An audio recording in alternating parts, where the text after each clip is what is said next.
My girlfriend repeatedly deceived me and stole money to gamble. Eventually, I couldn't take it anymore, and I kicked my pregnant girlfriend out. My name is David, and I'm 26 years old. Jenna and I first met through mutual friends, and from our initial interactions, it was clear we had a unique connection. She was 22, just starting her career in retail, brimming with an enthusiasm for life that was simply infectious. I worked in IT, had a stable job, and had recently secured a modest but cozy two-bedroom apartment in the city.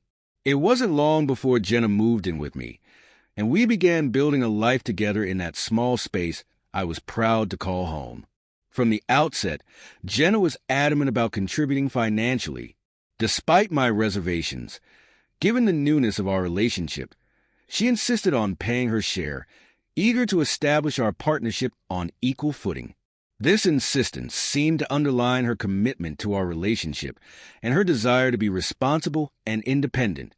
Jenna brought a vibrancy to my life that was hard to miss. Her laughter was infectious, her spirit indomitable. When we were together, it felt like we could conquer any challenge that came our way. This sense of partnership was bolstered when Jenna, amidst her joyous tears, told me she was pregnant. The news brought a new dimension to our relationship.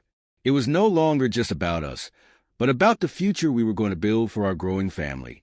In light of the pregnancy, we began making more concrete plans. The idea of marriage, which had floated in our conversations as a someday thought, suddenly took on immediate importance. We decided to register our marriage soon, ensuring that everything would be in place when our child arrived. The plan was to have a small, intimate ceremony after the birth, celebrating our new family in the presence of our closest friends and family. These plans filled our home with a new kind of energy. We started organizing the apartment, turning the spare room into a nursery, picking out colors and themes, and discussing baby names in the evenings. Every step we took was a step toward crafting the life we had envisioned together. However, in the midst of this hopeful planning, the reality of Jenna's financial struggles and her inability to break away from her family's demands remained a looming issue. We knew that addressing these problems was critical, not just for the stability of our relationship, but for the well-being of our child. It began subtly, with Jenna often appearing stressed around the end of the month, her demeanor shadowed by the looming pressure of bills and debts. I knew about her financial commitments, but the depth of her struggles became evident only when certain discrepancies came to light under our shared roof. Initially, Jenna had promised to handle her finances more responsibly and to contribute regularly to our shared expenses. However, as time passed, her contributions became sporadic, and her excuses grew in frequency. I started noticing more signs of financial distress, unopened bills piled up on the counter, and increasingly frantic phone conversations that she tried to shield from me. Armed with the truth and a heavy heart, I confronted Jenna that evening. It was one of the most challenging conversations of my life. I asked her about the letters, the gambling, and the clothes. At first she tried to deny it, but faced with the evidence, she broke down. Jenna revealed how her family had always relied on her financially. Since securing her first job, she had been the pillar her family leaned on for financial support. This expectation, deeply ingrained from a young age, had burgeoned into a relentless cycle of demands and guilt. Every payday, her phone would light up with messages from her mother or sisters, each one a new plea for money. The reasons varied: rent, medical bills, urgent repairs, or just making ends meet. The amount she sent home left little for her own needs, let alone our shared expenses. The gambling, she confessed, began as a desperate measure to meet both her family's demands and our household expenses. What started as an attempt to quickly double a small sum spiraled out of control, pulling her deeper into the quagmire of addiction. She described how the thrill of a potential win was soon overshadowed by the despair of consecutive losses, each gamble a further step away from financial stability. The discussion about the stolen clothes was particularly painful. Jenna tearfully admitted that she had taken them to give as gifts to her family, who expected presents even when she couldn't afford them. She was trying to maintain a facade of stability and generosity with them, even while drowning financially. This revelation was a turning point in our relationship. The trust that formed the foundation of our life together had been severely damaged. I felt betrayed and hurt, but also deeply concerned for Jenna. She was caught in a destructive cycle, manipulated by her family's demands, and struggling with a gambling issue that was her misguided solution to financial pressure. After confronting Jenna about her gambling and the financial deceit, I realized that the situation couldn't continue as it was. It was a difficult conversation, one that required laying everything on the table: the deceit, the theft, the gambling, all of it. I told Jenna that for us to move forward, there needed to be complete transparency and a commitment to change. The future of our relationship and the well-being of our soon-to-be expanded family depended on it. Jenna's response was solemn but hopeful. She acknowledged the pain she had caused and expressed her determination to make things right. She agreed to my request to have regular access to her bank statements. It was a practical measure, not one I took any pleasure in demanding, but necessary to rebuild the trust she had broken. She also agreed to set up a strict budget for personal spending and contribute a fixed amount monthly towards household expenses directly from her paycheck. The revelations of that day changed everything. Trust, the cornerstone of any relationship, had been deeply eroded. The path ahead was uncertain.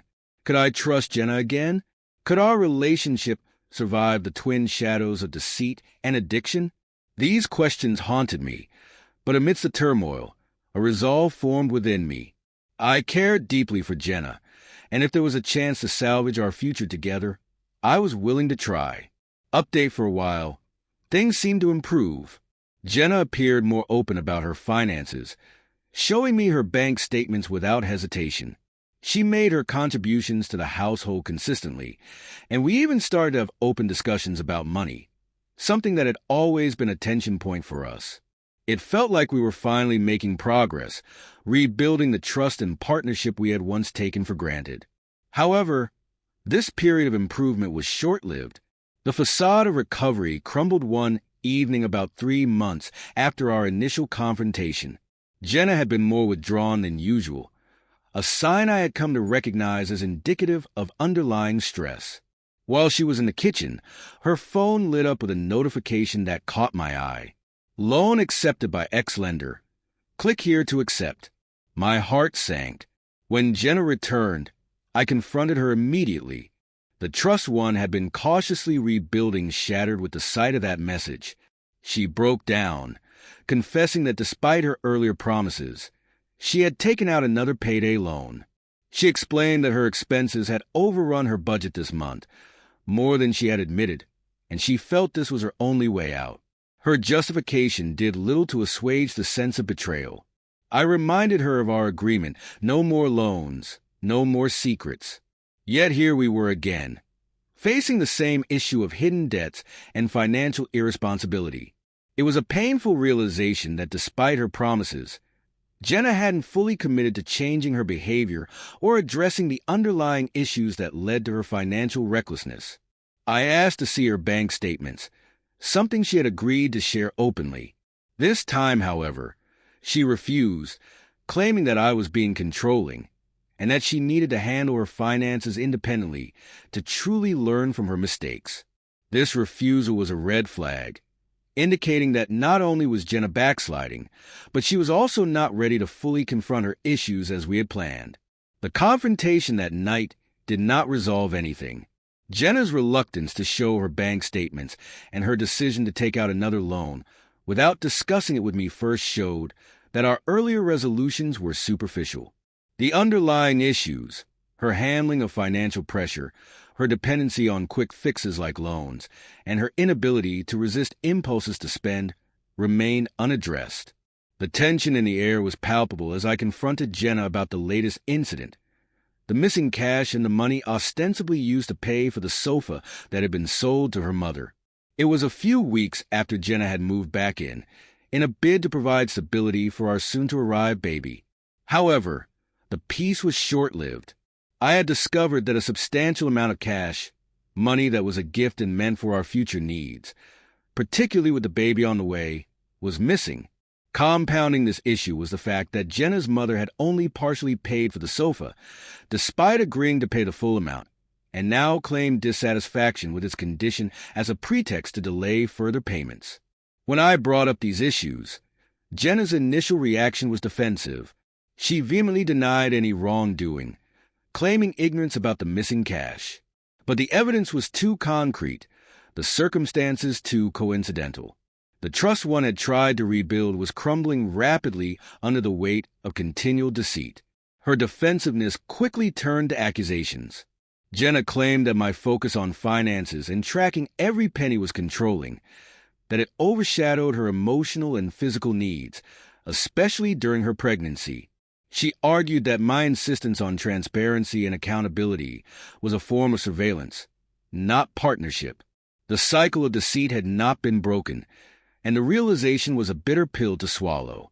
The trust that is so crucial in any relationship was once again in jeopardy, and with a baby on the way, the stakes were higher than ever. This was not just about us anymore. It was about the future and stability of our family.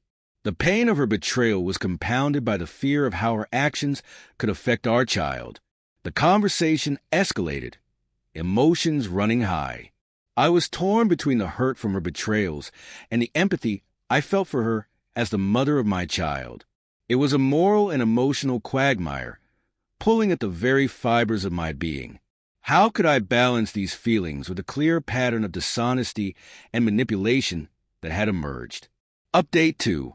The problems reached a peak last week when I decided it was time for a serious conversation with Jenna. Our relationship, already strained by her past actions, was at a crossroads, and with a baby on the way, I felt it necessary to establish clear ground rules. I sat her down and explained earnestly that our dynamic needed to change drastically. We're a family, I told her, emphasizing that the birth of our child meant we needed a solid foundation, free from secrets and financial instability.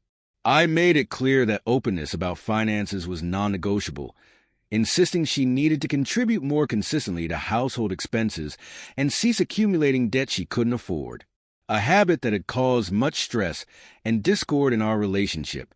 Jenna seemed receptive and agreed to my terms. She promised to be more transparent with her finances, including showing me her bank statements regularly, and committed to cutting down on her spending. For a moment, it felt like we were making progress. Perhaps we were finally turning a corner toward a healthier partnership. She moved back in, and I believed that we were starting to mend our relationship. However, this hope was short-lived. Just last night, while Jenna was in the kitchen, a notification popped up on her phone.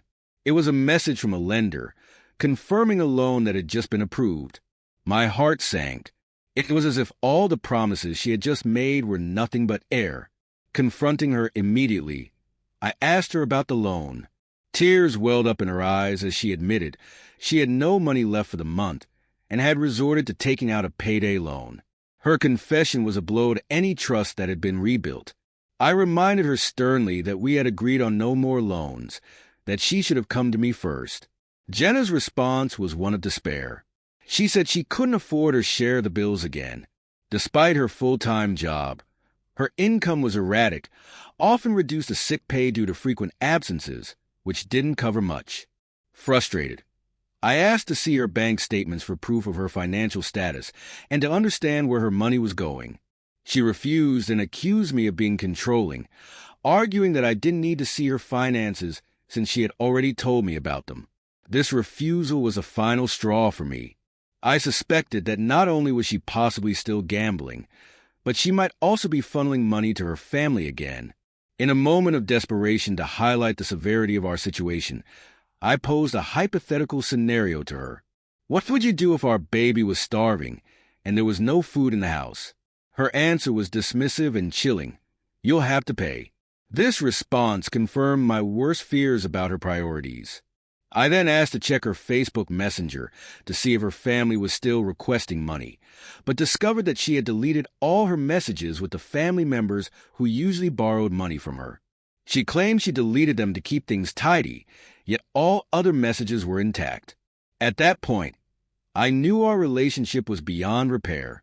Jenna labeled me a controlling freak, and we haven't spoken since. Reflecting on our relationship, I suspect that her issues are deeply rooted in her upbringing, issues that she is either unwilling or unable to confront and change. I know a lot of people question whether she's pregnant. How stupid I was to get her pregnant, I agree. And if it's mine, I've been to every scan, so I know she's pregnant. As for if it's mine, I've never suspected cheating, but she's a serial liar, so I will be forcing a DNA test through the courts.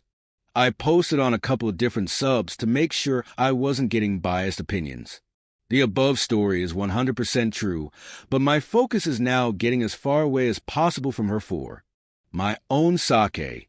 Despite the personal feelings and the breakdown of our relationship, I remain committed to being involved in my child's life. I've attended every prenatal scan and am confident about Jenna's pregnancy. However, given the deceit surrounding other aspects of her life, I'm planning to request a DNA test to eliminate any doubts about paternity. This isn't about trust. It's about ensuring that every step forward is based on transparency and truth. Update 3: a couple of weeks ago, I made the decision to let Jenna back into the house after learning she was bouncing around, staying on sofas at family members' and friends' homes.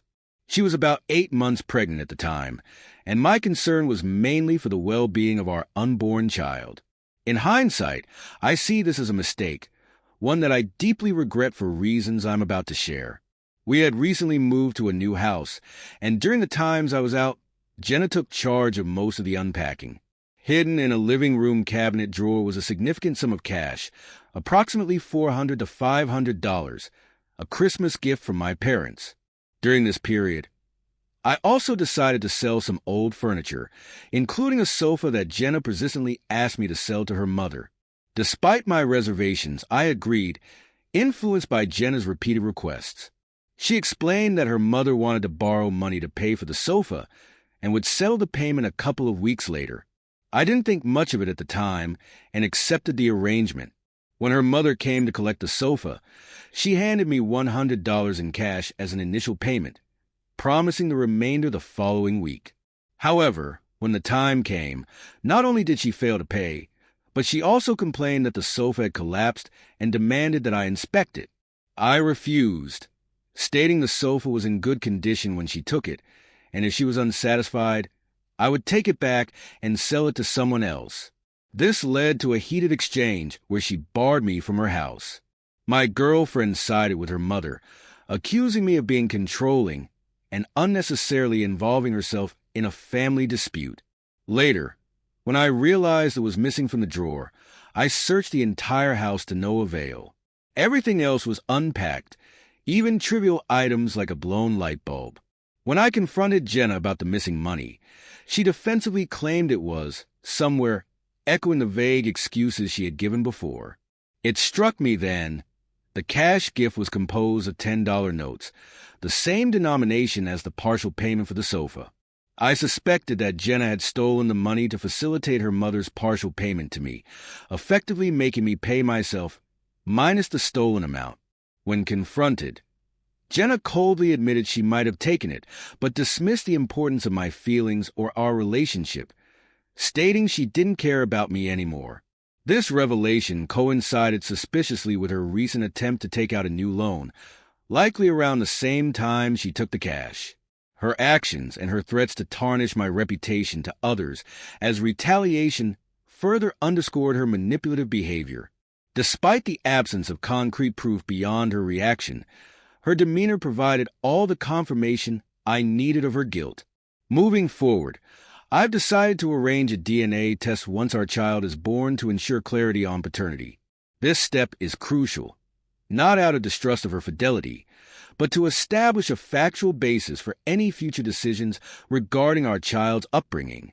Final update: when my son was born last week, it was a pivotal moment that I hope would herald a fresh start for us as a family. I had arranged for a DNA test, driven by the complex weave of trust issues that had plagued our relationship. When the results confirmed that he was indeed my biological son, a profound sense of relief washed over me. Witnessing the birth of my child and seeing Jenna endure the pain of labor filled me with compassion and reignited feelings of tenderness towards her. In those moments, Surrounded by the stark walls of the hospital delivery room, I found myself wanting to believe that we could still salvage our relationship. I thought, perhaps naively, that the birth of our son could be a new beginning, a reason for Jenna to change her destructive habits. Moved by these emotions, I decided to give Jenna another chance, telling myself that love could still overcome the hurdles we faced. After all, aside from the financial deceptions, our love for each other had been genuine and deep. In a bid to support her during her recovery and to help with the expenses that come with a newborn, I handed her a substantial sum of money to cover the hospital bills and to buy essentials for our son. My family, too, rallied around us, offering their support both emotionally and financially. They visited the hospital, bearing gifts and donations to ensure Jenna and our newborn had everything they needed. However, within a week of our son's birth, it became painfully clear that Jenna's old habits were deeply ingrained. Despite the new life we had just welcomed into the world, Jenna slipped back into her old ways. I discovered that the money meant for hospital bills and our son's needs had vanished. After some digging, I learned the truth. Jenna had spent it all at the casinos, just a week into motherhood, and she was already back to gambling. The realization hit me like a ton of bricks. It wasn't just about the money. It was about the trust, the safety of our child, and the responsibilities that come with being parents. Jenna's actions showed a reckless disregard for our son's well-being and a continuation of the selfish behavior that had marked so much of our time together. I felt betrayed on a level I hadn't known before, and anger and hatred began to replace the feelings of sympathy and hope I had felt at the hospital. The conclusion I've come to is a painful but clear one. Jenna is unlikely to change. Her actions have consistently shown a pattern of taking advantage of situations and people, including those closest to her. It was a decisive moment for me. I could no longer allow my son to grow up in an environment where his mother's destructive habits could affect his life so detrimentally. The love I had for Jenna, which had once seemed unshakable, crumbled under the weight of her continued deceit and irresponsibility. I made the difficult decision to separate myself and my son from Jenna. Filing for sole custody was the next logical step.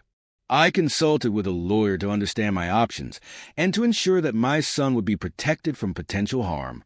The legal battle that lay ahead would no doubt be challenging, but I was determined to provide a stable and secure environment for my son, one free of the chaos and instability that Jenna brought into our lives.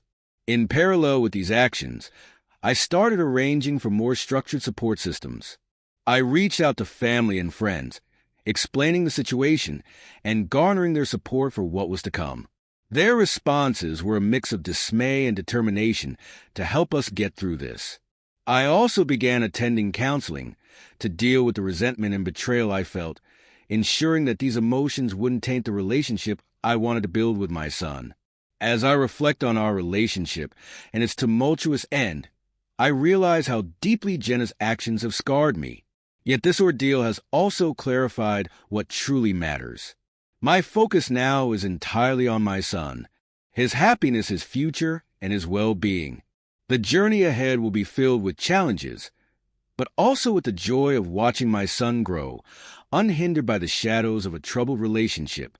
The love I had for Jenna might never fully disappear, but the need to protect my son from her harmful behaviors supersedes all else.